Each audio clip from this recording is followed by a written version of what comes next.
नमस्कार। मैं प्रोफेसर संजय सोनकर, शासकीय कमला राजा कन्या स्नातकोत्तर सुशासी महाविद्यालय में इतिहास विभाग में प्राध्यापक के पद पर पदस्थ हूँ और आज हम चर्चा करने जा रहे हैं विश्व पर्यटन दिवस की।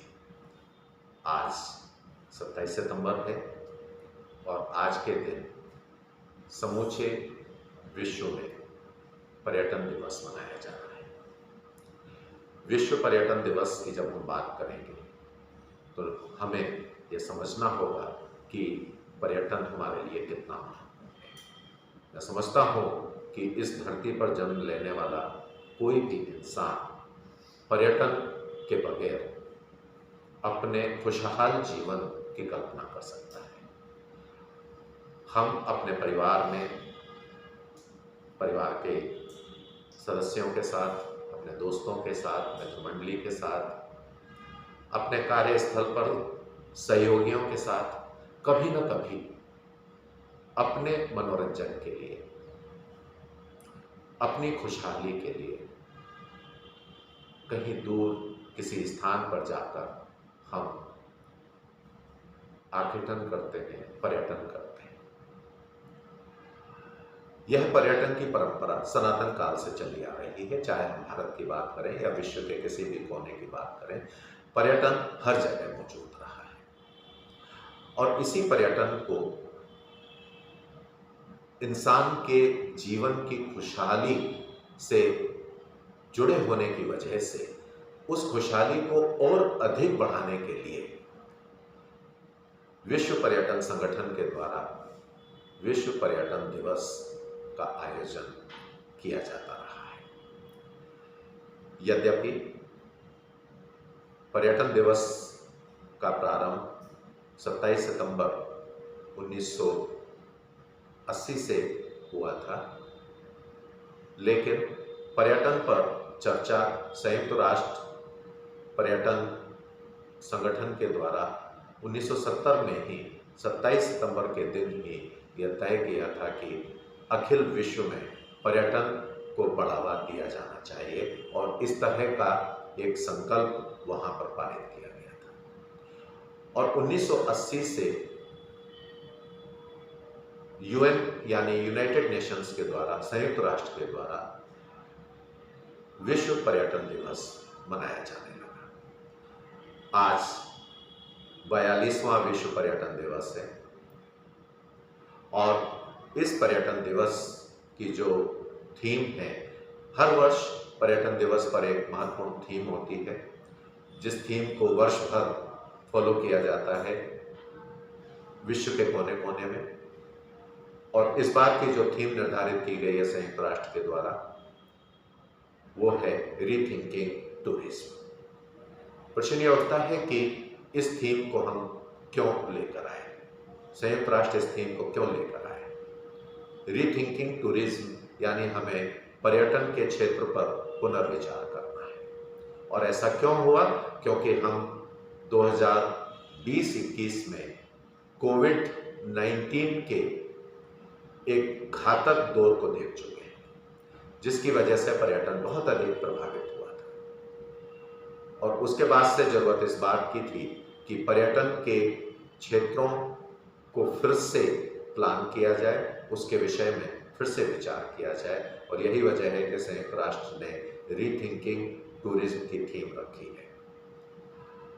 और इसके लिए होस्ट कंट्री यानी मेजबान देश बनाया है इंडोनेशिया, जहां का आतिथ्य सत्कार विश्व में बहुत अधिक प्रसिद्ध है। तो इंडोनेशिया के नेतृत्व में वर्ष भर अखिल विश्व के अंदर पर्यटन को बढ़ावा देने के लिए कार्यक्रम आयोजित होंगे। अलग अलग देशों में कार्यक्रमों का आयोजन किया जाएगा और भ्रमण किया जाएगा। इस पर्यटन दिवस के अवसर पर अगर हम भारत की बात करें तो भारत में पर्यटन एक इंडस्ट्री के रूप में लिया जाता है, जिसमें भारत की जीडीपी का 9.4% हिस्सा है और यह काफी महत्वपूर्ण भाग माना जा सकता है। यानी पर्यटन इंडस्ट्री को हम दरकिनार नहीं कर सकते हैं। उसके महत्व को हमें समझना होगा और इस देश के अंदर बड़े पैमाने पर पर्यटन इंडस्ट्री अपना काम करती है। बड़े बड़े पर्यटन स्थल, टूरिज्म सेंटर्स, टूरिज्म ट्रायंगल यहाँ पर मौजूद है। चाहे हम राजस्थान की बात करें, चाहे हम दिल्ली की बात करें, हैदराबाद की करें या बेंगलोर की बात करें, हम साउथ के मदुरई की बात करें या केरला की बात करें, तमिलनाडु की बात करें, या हम नॉर्थ ईस्ट छोटे छोटे राज्यों की बात करें। कश्मीर पर्यटन का ताज है भारत के अंदर। हिमालय की तराई पर्यटन के महत्वपूर्ण स्थलों में गिनी जाती है। बड़े बड़े सेंटर्स पर्यटन के हमारे देश में हैं। रीथिंकिंग टूरिज्म के आधार पर हमें पर्यटन के नए क्षेत्रों का विस्तार करना है, विकास करना है और पर्यटन को स्थायी रूप से प्रभावित करने वाले जो कारक हैं उन कारकों को दूर करना है। यानी अच्छे पर्यटन के लिए लोगों के अंदर जागरूकता पैदा करना है और इस जागरूकता को पैदा करने के लिए हमें कई स्तर पर कार्य करना होगा। मध्य प्रदेश भी पर्यटन का एक बहुत बड़ा सेंटर माना जाता है। मांडू, पचमढ़ी, खजुराहो, बुरहानपुर, ये ऐसे इलाके हैं, जबलपुर, ये ऐसे इलाके हैं जिन इलाकों में, जिन क्षेत्रों में पर्यटकों की धूम मची रहती है। ओरछा अपने आप में एक बहुत बड़ा धार्मिक पर्यटन क्षेत्र है, ऐतिहासिक पर्यटन क्षेत्र है। सवाल यह उठता है कि विश्व पर्यटन दिवस के इस अवसर पर हम मध्य प्रदेश में या ग्वालियर में क्या देखना चाहते हैं, क्या करना चाहते हैं, किस बात की जरूरत है। आज विश्व पर्यटन दिवस पर हम ग्वालियर के विषय में सोचें या मध्य प्रदेश के विषय में सोचें। मध्य प्रदेश और मध्य प्रदेश का एक बहुत महत्वपूर्ण जिला ग्वालियर अपने आप में पर्यटन के लिए मुफीद स्थान है। विश्व पर्यटन दिवस के अवसर पर हमारे लिए बहुत जरूरी हो जाता है कि हम रूरल टूरिज्म की तरफ आगे बढ़ें।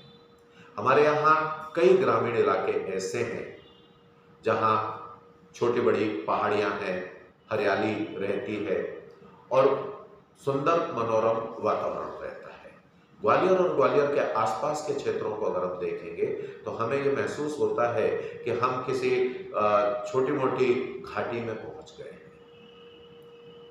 तो हम अपने आसपास के क्षेत्रों को विकसित करने का प्रयास करें, यानी रूरल टूरिज्म को हम बढ़ावा दें। हमारी संस्कृति के दर्शन ग्रामीण क्षेत्रों में होते हैं। ग्रामीण क्षेत्रों से लोग निकलकर माइग्रेट होकर शहरी क्षेत्रों में आ रहे हैं, तो उसे हमें रोकना होगा। यदि हम रूरल टूरिज्म को बढ़ावा देंगे तो इस तरह का माइग्रेशन रुकेगा और इस तरह का माइग्रेशन अगर रुकता है तो हम अपनी संस्कृति को गांवों में संरक्षित करके रख सकते हैं। वहाँ का पहनावा, वहाँ का खान पान, वहाँ के आवास, वहाँ की बोली, वहाँ की संस्कृति का जो एक महत्वपूर्ण केंद्र होता है, वहाँ के लोक गायन, लोक गान, वहाँ की कहावतें, लोक कहानियाँ, लोक कथाएं, लोक नृत्य, ये गांवों में ही हमें मिलते हैं। हम यदा कदा टूरिज्म सेंटर पर इन महत्वपूर्ण संस्कृति के अवयवों का दर्शन तो कर पाते हैं, लेकिन प्राकृतिक रूप से, वास्तविक रूप से, भौतिक रूप से हम इन गांवों में जाकर अगर इनका परफॉर्मेंस देखेंगे तो हमें वास्तविक मनोरंजन का एहसास प्राप्त होगा, वास्तविक खुशी हमें प्राप्त होगी।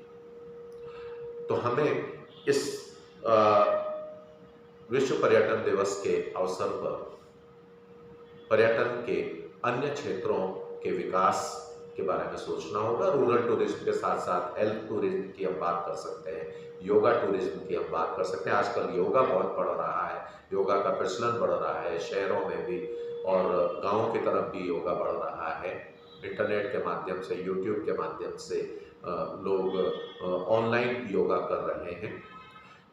योगा सेंटर्स, योगा स्टूडियो और मेडिटेशन का विस्तार अगर हम अपने शहर में करते हैं और बेहतरीन योगा स्टूडियो हम स्थापित करते हैं तो हमें विश्वास है कि हम पर्यटन को अपने यहाँ बढ़ावा दे सकते हैं।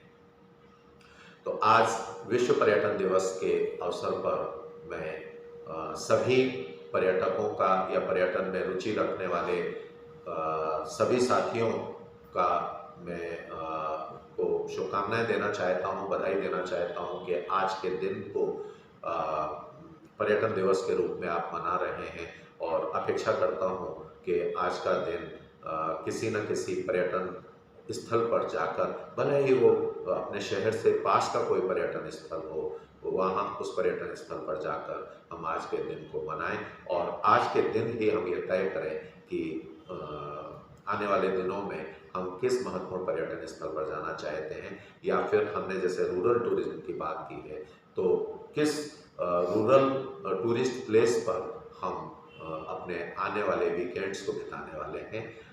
इन्हीं अपेक्षाओं के साथ, इन्हीं आशाओं के साथ आप सभी लोगों को मैं बधाई देना चाहता हूँ। बहुत बहुत धन्यवाद।